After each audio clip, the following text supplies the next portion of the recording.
Do you know what kind of frog is this? But you know the Pac-Man game? Well, this is Pac-Man frog. This amphibian animal is actually endemic to South America. But now it is quite popular and maintained in many countries. Named Pac-Man because it is round and has a large mouth, just like the character in the Pac-Man game.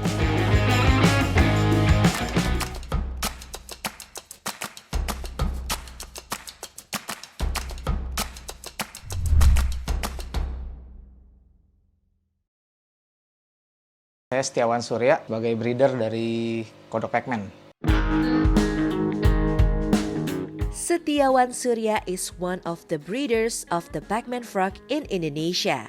He started it in 2017 from 5 Pac-Mans.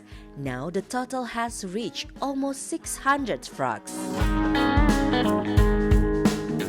Jadi semua awal mulai dari 2017. Jadi waktu itu kondisi saya masih sebagai pelatih basket.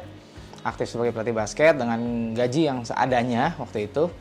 Dan di pertengahan bulan waktu itu saya udah mikir dengan gaji segini nggak akan pernah cukup. Karena memang udah berapa bulan, udah berapa lama, ya kurang lah ibaratnya. Akhirnya satu hari saya beraniin diri datang ke tempat temen. Saya ngomong sama dia, cuma punya duit segini, saya kasih lihat ATM saya. Saya bilang jangan lihat lah ke dompet karena udah nggak ada.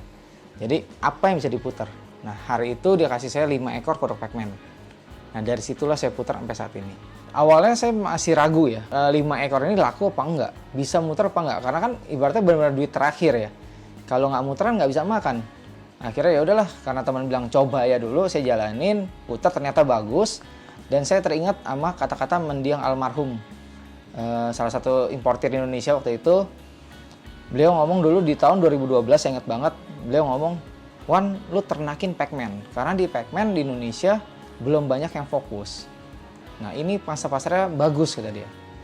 Cuman waktu itu saya masih ya anggap angin lalu lah. Pas dari 2017 bergerak di Pac-Man, akhirnya saya ingat kata-kata beliau, saya pelajari lebih dalam. Jadi saya langsung belajarnya nggak di dalam negeri doang, saya langsung kontak ke beberapa orang di luar negeri. Bangun relasi di luar negeri, ketemu banyak teman-teman, akhirnya saya pelajari, oh ternyata Pac-Man ini morphnya banyak, nggak cuma yang kita di Indonesia tahu, hanya beberapa morph. Nah, saya gali, akhirnya ya belajar ternaknya. 2017 saya mulai coba ternak, di pertengahan tahun saya sukses di 2018. Setahun lah belajar.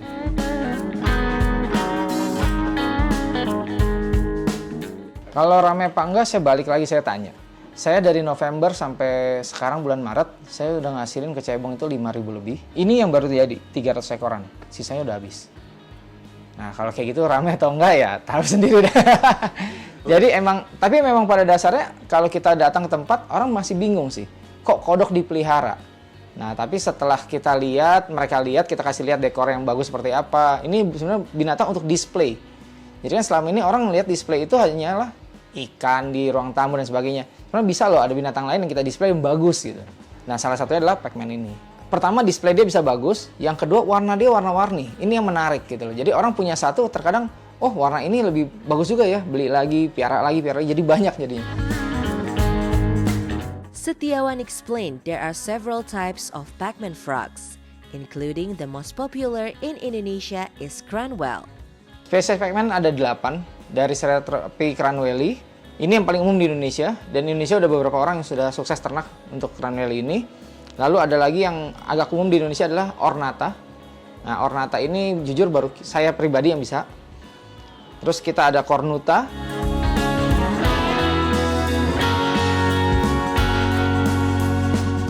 Ada Stolzmanni.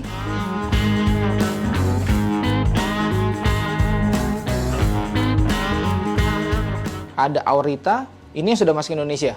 5 spesies dari Pac-Man. Sedangkan 3 lagi yang belum, ada Zooxarensis,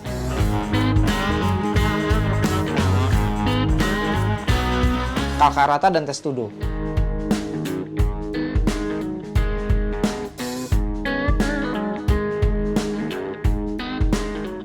Subspesies dia lagi, ada lagi namanya, bukan dari Ceratophrys, tapi dari Cacophrys, itu ada Pierotti.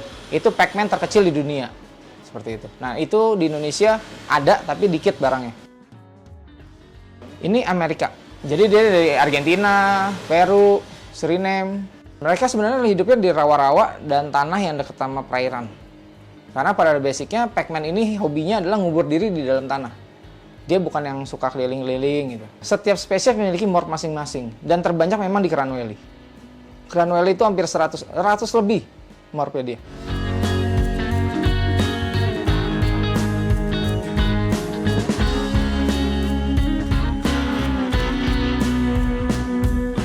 Di sini ada yang barang impor, ada yang ternakan sendiri. Yang ternakan sendiri nih di sini ada yang jenisnya strawberry sama sunburst. Ini kurang lebih kemarin 300 ekor. Nah, ini ada Pikachu namanya dari Crown Valley juga. Oh, di sini ada juga ini brown. Ini brownnya Crown Valley. Lalu kalau besar ini kita ada green Crown Valley. Ini juga, ini emerald.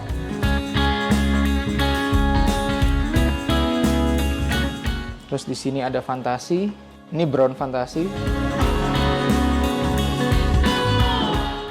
Sebelahnya green fantasi.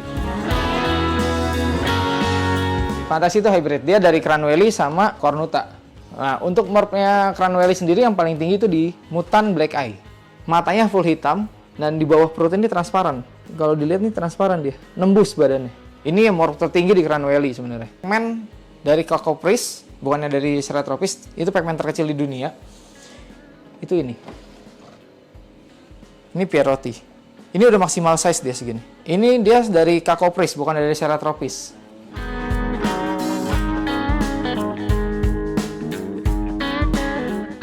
Dia kayak Pac-Man, sama. Tapi ini paling gede. Udah, maksimal dia segini. Jantannya lebih kecil lagi dia. Kalau di Pac-Man, jantan pasti lebih kecil dibanding betina. Rata-rata semua kodok seperti itu. Inferno, warna dia biasanya orange, dengan spotnya dia lebih ke arah hijau metalik.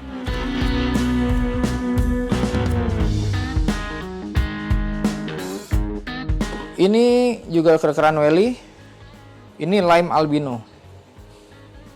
Warnanya kuningnya soft.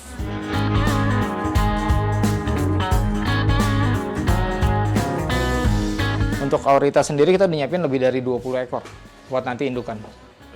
Crown Valley paling banyak karena pertama paling mudah untuk di breeding. Yang kedua, morph terbanyak di Crown Valley. Jadi banyak sekali orang yang menarik untuk ciptain morph baru. Karena kan dia morph udah banyak, tinggal kawin-kawin silang bisa hasilin yang morph baru. Itu kenapa banyak di Crown Valley. Termasuk ini salah satunya. Ini di Indonesia cuma ada 1 ekor.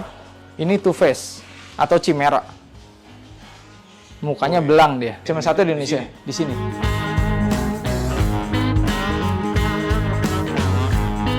Karena untuk ngasilin ini cukup susah. Saya dari 2018 sampai sekarang baru 1 yang jadi. Ini ada Phantom Crown Valley. Ini mutan juga, tapi yang matanya nggak full black. Dia warnanya silver, coklat, abu-abu.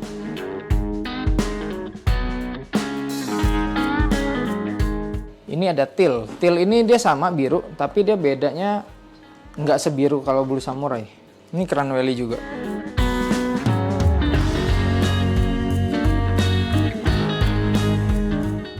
Pac-Man frogs have a lifespan of between 7 and 10 years. Pac-Man frog is not an amphibian that is good at swimming. Instead, in their natural habitat, they can usually inhabit land in a humid environment, hiding among leaf litter. After this, the animal library will take you to see how to treat the Pac-Man frog.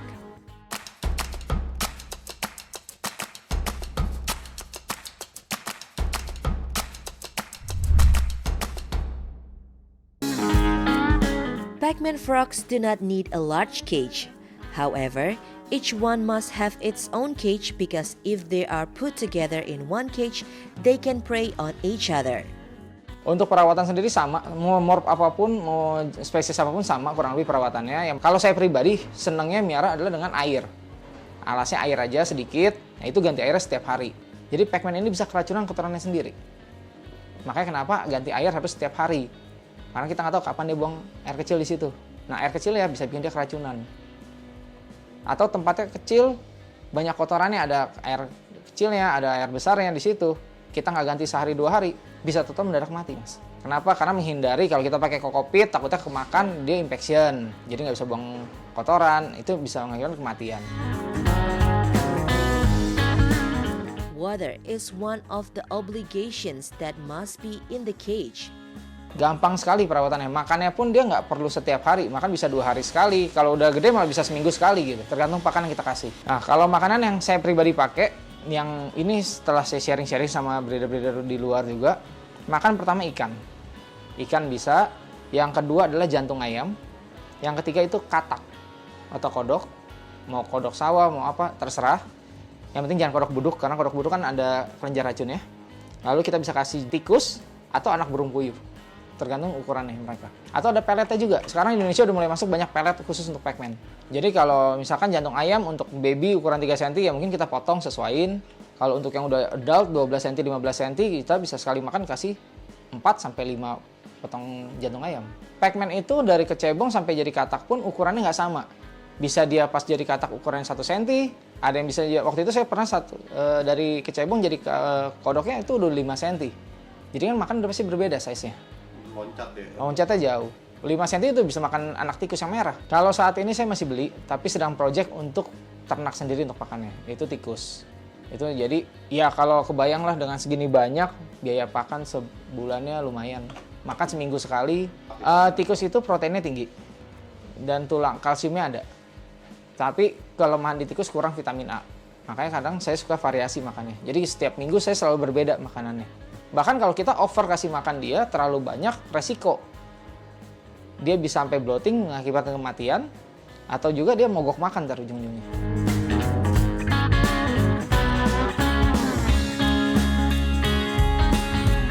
Penyakitnya dia sendiri yang paling umum di Indonesia itu Claudiasis. Itu yang pertama. Claudiasis itu matanya berkabut. Jadi beda ya, Claudiasis itu mata berkabut berbeda dengan katarak. Jadi kalau saya nanya dokter hewan di katak tuh nggak ada katarak namanya. Dia Claudiasis. Nah itu pengobatannya gampang sebenarnya. Cukup sering ganti air, rendam air pakai madu murni bisa selama 30 menit, atau pakai obat tetes mata. Claudiasis itu dari pertama bisa dari airnya kotor, bisa jadi. Yang kedua mungkin kita miara ada serpian-serpian apa yang ke matanya dia gatal digaruk jadi luka, jadi Claudiasis juga. Atau juga bisa jadi karena terlalu banyak protein makanannya. Dan Claudiasis kalau nggak diobati dengan benar, lama-lama dia bengkak, dibikin selaput, lama-lama bisa pecah. Pac-man ini suhu ideal di 28-30, berarti di suhu ruangan sudah ideal. Makanya kenapa saya bilang piara Pac-man bagus untuk dekorasi di ruang tamu, karena kan suhunya ideal sekali. Itu yang pertama. Yang kedua yang penting kelembaban aja deh dijaga. Kelembaban terbaik dia di 80%. Karena dia nyerap apapun kan dari kulit. Dia butuh kelembaban di kulitnya dia. Dan di alam kan dia ngubur diri dalam tanah. Dan sedangkan kita tahu dalam tanah pasti lembab. In the reproductive cycle, the pac-man takes up to about 6 months to hibernate. Pac-man ini untuk breeding dia butuh yang namanya hibernasi. Nah, persiapannya adalah 2 bulan pertama itu harus di-push makannya dia. Makannya harus banyak. Lalu puasain 2 minggu. Puasa 2 minggu baru kita masukin ke ruangan untuk hibernasi. Di mana ruangan ini suhunya secara bertahap kita turunin sampai dengan 16 derajat. Nah, 16 derajat ini selama berapa lama? Sekitar 2-4 bulan. Atau bisa juga sampai 6 bulan, tergantung kita lah. Nah, setelah kita turunin suhu sampai udah 2 bulan atau 6 bulan, naikkan lagi suhunya secara bertahap lagi, sambil kita tingkatkan kelembabannya. Oke, itu butuh waktu kurang lebih 2 minggu lagi. Push lagi makannya 2 bulan. Terus kita lihat dalam 2 minggu, apakah dia sudah bentuk telurnya secara sempurna apa belum, jantannya sudah birahi atau belum. Kalau udah, masukkan ke dalam rain chamber, tempat breeding, dengan rasionya 2:1, 2 jantan 1 betina. Karena di Pac-man, betina pemilih. Jadi betina ini kayak gengsinya tinggi. Pac-man yang jantannya kurang ganteng, kayaknya dia nggak mau mas masalahnya. Jadi dia harus milih, bener-bener milih dia. Nah itu nanti ketika dia sudah amplexus atau udah posisi kawinnya, jantan yang satu kita pindah. Nah, biasanya dalam jangka waktu 24 jam sudah ada telur. Setiawan has also done quite extreme breeding. However, unfortunately in that experiment he failed. Pac-man ini banyak yang udah hybrid, antar spesies bisa. Contoh ada namanya Pac-man fantasi. Ini adalah hybrid dari Cranwelly dengan Cornuta. Lalu kemarin ada sempat masuk Pac-man namanya Orwell. Orwell itu bukan masuk sih, saya yang ternak sendiri. Itu Ornata kawin dengan Cranwelly. Ada juga yang baru masuk adalah Aurita kawin dengan Cranwelly. Nah, saya pernah hybrid yang cukup ekstrim di Indonesia. Ini pertama, di dunia kedua, Mas. Itu Pac-Man dengan Freddy Krueger. Ini kan beda spesies, tetapi mereka satu family, Cerathropidae. Di dunia baru satu orang yang sukses. Nah, waktu itu saya udah pernah coba, jadi 30 ekor, tapi sayangnya cebongnya nggak kuat, mati semua. Nanti saya akan coba lagi. Cuman memang kita harus atur yang jantan yang mana, yang betina yang mana. Karena kan setiap spesies memiliki size maksimal ukuran berbeda. Nah, ini yang harus kita atur. Kalau betinanya terlalu kecil, kalah besar sama jantan nggak akan pernah bisa. Iya, karena kan semua kodok mereka kawin ketika musim hujan, Mas. Pas hujan pasti, makanya perhatikan deh. Kita kalau rumah deket taman ya, habis hujan pasti banyak suara kodok. Karena mereka kawin itu. Tapi kalau cuaca cerah, malam pun nggak akan ada suara kodok. Gitu. Tapi tergantung lagi, balik lagi ke dalam kesiapan dari indukannya. Karena ada indukan yang produktif, ada yang enggak. Dan jangan salah, di Pac-Man ini juga ada yang mandul, Mas. Sama kayak di manusia. Jadi untuk cari yang proven, yang bisa menghasilkan itu yang agak susah memang. Pertama kali Pac-Man ini dibudidayakan di luar negeri, 90% semua hormonal, Mas. Sudah pasti, karena apa? Mereka mengejar, karena di alamnya sudah hampir punah. Tapi saya sangat tidak menyarankan. Itu berarti kita bermain dengan hormonal. Nah, itu resikonya adalah dari anakannya maupun dari indukannya. Anakan bisa cacat, indukannya umurnya pendek.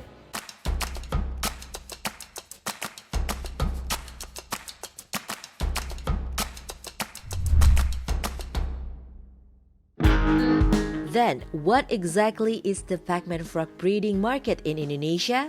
What is its potential and how big is the fan base? Kalau saya bilang ya menghasilkan iya, pasti. Karena ya bisa dilihat dari dengan modal dulu seadanya doang kita bisa sampai seperti sekarang gitu. Jadi hasilnya pasti ada. Dan memang kalau kita ngomong 6 bulan kita fokus ternak, kita jual semuanya, mungkin mobil kebeli, Mas. Mau cash pun bisa kebeli, Mas. Tergantung apa yang kita ternak sebenarnya. Kan Indonesia paling banyak kan Cranueli nih. Contoh lah kita ngambil yang paling murah Green. Green itu pasaran sekitar 300.000 sampai 350.000 baby-nya. Baby size. Ya, baby size. Sekali ternak itu bisa sampai ribuan. Anggaplah jadi nggak usah ribuan. 500 ekor kali 300.000. Mobil nggak, Mas, satu. Oh, gitu. Ya, itu aja. Jadi kalau bilang menghasilkan apa enggak, pasti menghasilkan. Tetapi kan balik lagi, kalau kita sendiri di sini nggak fokus ke jualan personal satu persatu. Kita melayani juga, tapi banyak juga kita maunya seller. Kenapa? Saya pribadi mau banyak orang yang seperti saya dulu, yang nggak punya apa-apa, yuk bisa berkembang dari Pac-Man ini. Makanya saya selalu jaga harga, jaga kualitas untuk itu. Yang paling murah di Green di 300.000 baby. Kalau untuk besar, Green paling murah selama ini saya jual itu di angka 2 juta. Untuk jantan. Karena kalau kita balik lagi untuk jenis yang lain kayak Cornuta, babynya aja yang Green itu udah 4,5 juta, Mas. Dia ada yang brownnya bisa sampai 8 juta babynya. Baby itu ukuran gini ya? Ya, kurang lebih 3, kita ngomong baby 1 sampai 5 cm lah. Karena ada beberapa breeder bahkan di luar negeri yang anakannya setelah jadi kodok ya cuma 1 cm, ada juga memang. Kalau saya di sini paling tinggi itu persentase jadi itu sekitar 80-90%. Tapi rata-rata kalau kita tarik rata-rata ya mungkin 50-60%.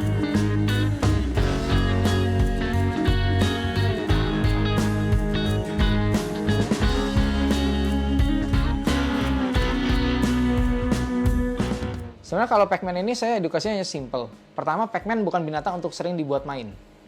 Karena dia bisa menyerap apapun dari kulit, termasuk minyak di tangan kita. Nah, jadi Pac-Man ini hanya untuk display. Nah, menariknya di mana? Pertama, kita dekorasi kandang yang bagus, bisa. Yang kedua, bisa juga keseruan lihat dia makan. Makannya rakus banget soalnya. Itu serunya di situ di Pac-Man. Dan size dia kan besar, warna-warni, itu yang menarik. Tapi jangan suka dibuat main. Anggaplah kita mau angkat pun boleh, tetapi jangan dari depan muka. Karena Pac-Man ini responnya adalah apapun yang bergerak depan muka dianggap makanan. Mereka tidak tahu tuannya siapa. Nggak tahu itu tangan manusia, atau itu makanan, atau ikan cacing yang dia nggak tahu. Yang penting gerak disangka makanan, bisa digigit. Jadi dia aman sekali, dia tidak beracun. Dan juga kan dulu sering banget, mungkin pernah dengar juga waktu kecil, jangan mainin kodok, kena kencingnya buta.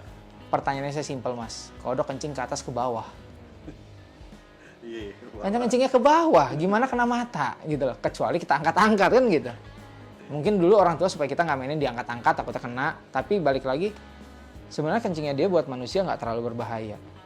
Tapi untuk mereka itu berbahaya. Tapi untuk Pac-Man sendiri sebenarnya kotorannya mereka tidak berbahaya untuk manusia, tetapi berbahaya untuk mereka sendiri.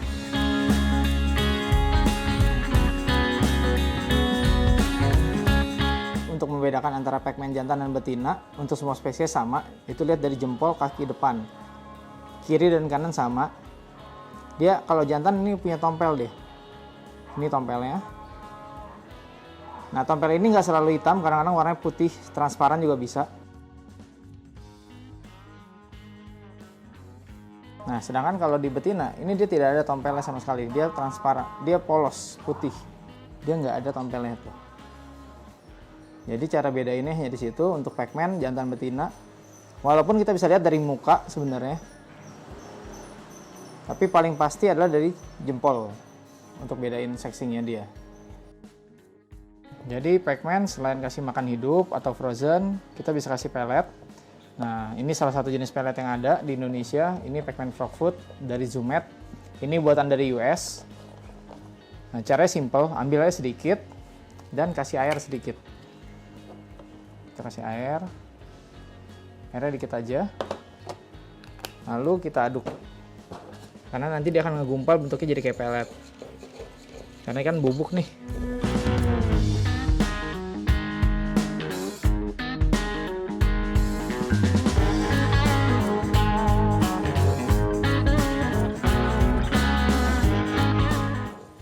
Nah, ini udah mulai ngumpul. Nah, kalau udah kayak gini, tinggal kita bentuk aja sebenarnya.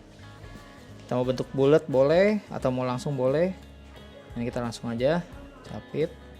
Nah, kasih makannya kalau pelet ini dibiasakan hanya sebesar kepalanya dia. Nah, biasa Pac-Man nih makan kadang-kadang harus digesek di mulutnya. Itu trigger dia, karena kan dia mau yang gerak kan. Nah, kalau nempel di mulut itu buat respon dia supaya makan sebenarnya. Yang pertama pelajarin dulu care sheet-nya. Kita siap nggak untuk perawatan mereka, hariannya mereka. Karena kan balik lagi mereka harus dibersihkan setiap hari. Bukan binatang bisa kita tinggal kayak ular seminggu kita nggak bersihin juga nggak masalah. Dan makannya dia juga 2 hari sekali. Secara makan mungkin lebih enak. Kenapa dibanding kita miara binatang lain yang makannya setiap hari, mereka kan lebih simple. Bahkan kita bisa kasih makanan mereka nggak harus hidup, frozen pun bisa. Itu enak. Permasalahannya adalah care sheet-nya dulu, tempatnya ibaratnya, kandangnya kita siapin dulu, pelajarin perawatannya seperti apa, penyakit-penyakitnya seperti apa. Kalau saya selalu mas, yang namanya orang, saya memperlakukan mereka bukan hanya sebagai buyer, tetapi sebagai teman. Jadi yang namanya teman, nggak usah mas beli sama saya. Mas beli sama seller lain, ada kendala, mas tanya saya pasti saya jawab. Pertanyaannya, jawabnya cepat apa enggak. Kalau saya lagi sibuk ngurusin ini semua, mungkin agak lama kan gitu. Tapi kalau lagi santai, pasti saya balasnya cepat. Breeded Pac-Man frogs are generally a better choice because they are less likely to be exposed to parasites and other diseases that may be present in the wild.